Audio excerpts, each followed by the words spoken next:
Radhe Radhe everyone, आप देख रहे हैं सीरियल स्यापा, जहां पे मिलती है आपको आपके फेवरेट शो राधा कृष्ण की पूरी अपडेट। आज रात के एपिसोड की शुरुआत होती है राधा कृष्ण की सेवा के साथ, जहां पर श्री कृष्ण के हवा का इंतज़ाम राधा कर रही होती है अपने हाथ से, और साथ ही साथ उन्हें बहुत ही प्रेम पूर्वक देख भी रही होती है। तभी कृष्ण राधा से कहते हैं कि प्रातः का भोजन बहुत स्वादिष्ट था, पुनः तुम मुझे कुछ खिला सकती हो क्या राधे?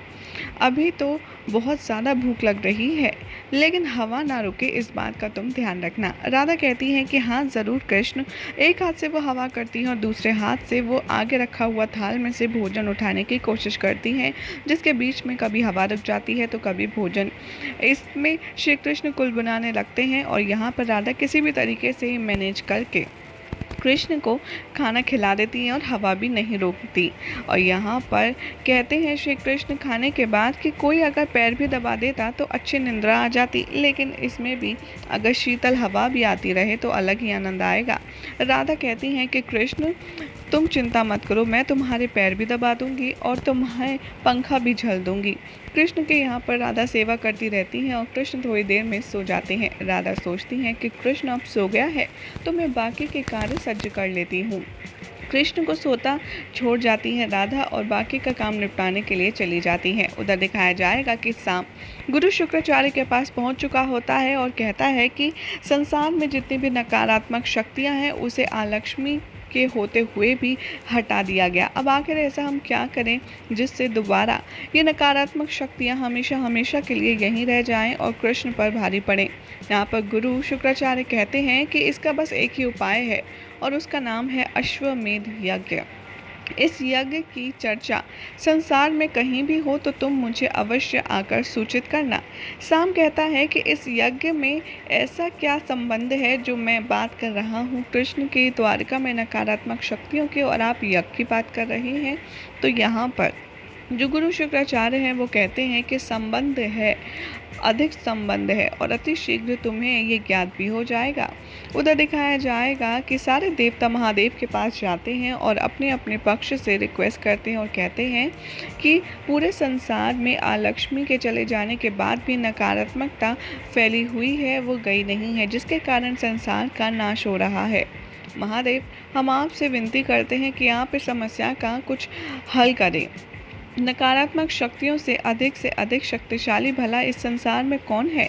तो गौरी माँ कहती हैं श्री कृष्ण की शक्तियाँ पर्याप्त हैं, तो फिर ये क्या कारण है कि आप सब लोग इतने ज़्यादा चिंता में हैं? महादेव कहते हैं कि इसका केवल एक ही उपाय है, वो है अश्वमेध यज्ञ। श्री कृष्ण को अश्वमेध यज्ञ के लिए सज्ज करना होगा। कृष्ण यहाँ पर बहुत ही ज़्यादा नींद में बैठे होते हैं और अचानक से उठ जाते हैं और सामने राधा हवा कर रही होती हैं। कृष्ण जैसे ही अपने नेत्र खोलते हैं उनके नेत्र से अश्रु बहने लगते हैं और बहुत ही ज़्यादा वे इमोशनल नज़र आते हैं। राधा कृष्ण को देखकर बहुत बुरी तरीके से डर जाती है और उनके हाथ में जो जूस का गिलास होता है वो ज़मीन पर गिर जाता है और पंखा भी नीचे फेंक देती हैं। राधा यहाँ पर कृष्ण को देखते हुए कहती हैं कि कृष्ण, आखिर तुम्हें क्या हुआ? तुमने जो कहा था मैं ठीक से नहीं कर पाई ना? कृष्ण कहते हैं कि ऐसा कुछ नहीं है राधा यहाँ पर रोने लगती हैं और कहती हैं कि तुमने कहा था कि जब तुम्हारी निंद्रा खुले तो तुम्हारे समक्ष सुंदर मुस्कुराता हुआ कोई चेहरा दिखना चाहिए, लेकिन मैं तो किसी योग्य नहीं हूँ। मैं तुम्हारी सेवा पर्याप्त रूप से नहीं कर पाई, मुझे क्षमा कर दो। कृष्ण उठते हैं, राधा के आंसू पोंछते हैं और कहते हैं ऐसा कुछ भी नहीं है राधा। राधा कहती हैं कि नहीं, मैं जानती हूँ, मेरा हृदय ये समझ चुका है कि मैं तुम्हारी सेवा ठीक से नहीं कर पाई और मैं जान चुकी हूँ कि अकेले मैं तुम्हारी सेवा ठीक से कर भी नहीं सकती, इसीलिए जो तुम कहोगे मैं वो बात मानने के लिए तैयार हूँ। कृष्ण कहते हैं कि ऐसा कभी भी मत सोचना, ना कभी भी कहना। जो तुम कर सकती हो वो कोई और कर ही नहीं सकता, मुझे किसी और की आवश्यकता है ही नहीं। राधा कहती हैं रोते रोते कि आज मैं तुम्हारे लिए कुछ विशेष करना चाहती हूँ अपने दिल की खुशी के लिए, और तुम मना मत करना। कृष्ण कहते हैं कि तुम्हारी प्रसन्नता के लिए जो भी कार्य किया जाए उसे मैं भला कैसे रोक सकता हूँ। राधा कहती हैं कि अब देखना कैसे मैं तुम्हारी उत्तम सेवा का इंतज़ाम करती हूँ, और ये कहकर वहाँ से चली जाती हैं। दाऊ ये सब देख रहे होते हैं और कहते हैं कि वाह वाह, मानना पड़ेगा, ऐसे ही तुम्हें छलिया नहीं कहते। पहले तो तुम कुछ बात खुद ही कहते हो और फिर अपनी ही बात को उल्टा कर देते हो? आखिर ये सारा चक्कर क्या है कान्हा? यहाँ पर तभी सेवक आता है और श्री कृष्ण को जानकारी देते हुए कहता है कि कोई तपस्वी आए हैं आपसे मिलने। श्री कृष्ण कहते हैं कि ठीक है, आप उनकी सेवा कीजिए जब तक मैं आता हूँ। वो कहता है कि नहीं, वो कुछ भी ग्रहण करने के लिए तैयार नहीं है। वो कह रहे हैं कि जब तक द्वारकाधीश उनसे मिलने नहीं आएंगे वो कुछ भी ग्रहण नहीं करेंगे, और वो बहुत ज़्यादा क्रोध में है। कृष्ण जैसे ही आते हैं और यहाँ पर वो आगे हाथ जोड़कर खड़े हो जाते हैं उस ऋषि के सामने, और यहाँ पर श्री कृष्ण हंसने लगते हैं क्योंकि वो पहचान जाते हैं कि ये महादेव हैं। और यहाँ पर महादेव ओवर एक्टिंग करते हुए कहते हैं कि अगर तुमने मुझसे अच्छे से बात नहीं की, मेरा आदर सत्कार नहीं किया, तो मैं तुम्हें श्राप दूंगा। कृष्ण बहुत समझाने की कोशिश करते हैं और अंततः कहते हैं कि जैसे आपकी इच्छा आराध्य है। और ये सुनकर शिव जी हंसने लगते हैं और दाऊ बहुत ज़्यादा शौक में आ जाते हैं। महादेव पूछते हैं कि श्री कृष्ण, मैं यहाँ पर एक अत्यंत महत्वपूर्ण कार्य से आया हूँ। मैं चाहता हूँ कि श्री कृष्ण आप अश्वमेध यज्ञ करके अपनी शक्तियों का प्रदर्शन करें।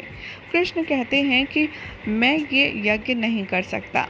यहाँ पर महादेव बहुत ज़्यादा चिंता में पड़ जाते हैं और कहते हैं कि मैं सभी देवताओं के आग्रह पर मैं यहाँ पर आया हूँ, इसलिए मैं चाहता हूँ कि आप इस विषय पर सोचें, क्योंकि समस्त संसार में नकारात्मक शक्तियाँ अपना प्रभाव छोड़ ही नहीं रही हैं। इसीलिए अगर आप संसार को बचाना चाहते हैं तो आपको यह यज्ञ करना ही होगा। अब फैसला आपके हाथों में है और मुझे आज्ञा दीजिए। ये कहकर महादेव वहाँ से चले जाते हैं। दाऊ कहते हैं कि महादेव को तुमने ना कर दिया, वो भी एक यज्ञ के लिए। आखिर इसमें ऐसी समस्या क्या है कान्हा, एक यज्ञ ही तो है। कृष्ण कहते हैं कि बहुत बड़ी समस्या है दाऊ। अश्वमेध यज्ञ यानी कि इसमें संकल्प के साथ में पूजा करनी होती है। मेरी 16,108 रानियां हैं, उसमें से 8 पटरानियां हैं। मुझे इन्हीं में से किसी एक का चुनाव करना होगा, और अर्धांगिनी तो वो होती है जो आपको पूर्ण कर सकती है। और आप अच्छे से जानते हैं बलराम दाऊ कि संसार में यदि कोई ऐसा है जो कृष्ण को पूर्ण कर सकता है तो वो है केवल राधा। और सांसारिक नियमों के चलते राधा के साथ मेरा विवाह नहीं हुआ है, इसीलिए ये यज्ञ मैं उसके साथ नहीं कर सकता। इसीलिए मैं अश्वमेध यज्ञ नहीं करूँगा। यहाँ पर सारे देवता परेशान हो जाते हैं और वो महादेव से कहते हैं कि श्री कृष्ण ने तो हमारी सहायता करने से ही इनकार कर दिया, अब क्या होगा, अब आप ही कोई हल निकालिए। यहाँ पर महादेव श्री नारद के बारे में बहुत ही अच्छे से बखान करते हैं और यहाँ पर नारद जी की एंट्री होती है।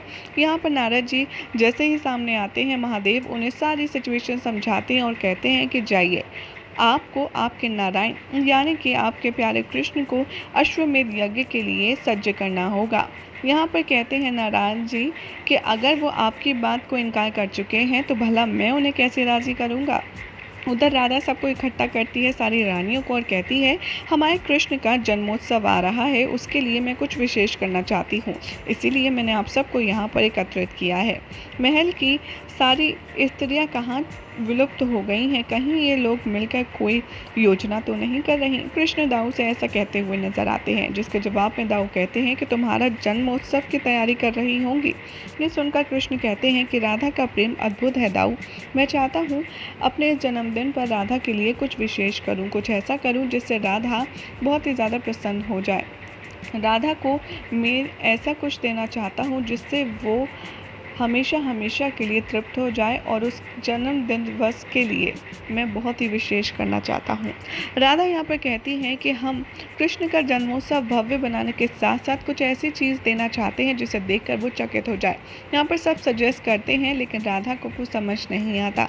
अंततः बलराम दाऊ से श्री कृष्ण कहते हैं कि मैं राधा को प्रसन्न करना चाहता हूँ, उसकी सारी इच्छाएं पूर्ण करना चाहता हूँ, क्योंकि पता नहीं द्वारका में पूर्ण ये जन्माष्टमी का उत्सव उसके साथ मना भी पाऊँ या नहीं। दाऊ ये सुनकर परेशान हो जाते हैं और कहते हैं ऐसा क्यों कह रहे हो।